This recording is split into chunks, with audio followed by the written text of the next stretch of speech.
As a student, it's a good opportunity for me to kind of see how everything works here, and there's a lot of placements in place as well that you can kind of get through the uni due to the partnership with Wolves.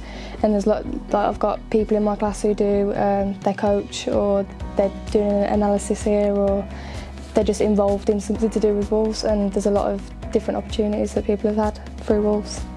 But it was when I looked at transferring for the uni from my previous uni, and I came here, and it was like there's such a world of differences between opportunities that I had there compared to here. So like in the few months that I've been at the uni, my lecturers and tutors and things, they've presented me with so many different things. They put me in networking, they put me in so much contact with different people, and Wolves being one of those places.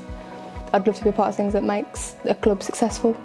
So that's one of the things I aim towards, and having the opportunity to do that through the partnership is like loads better.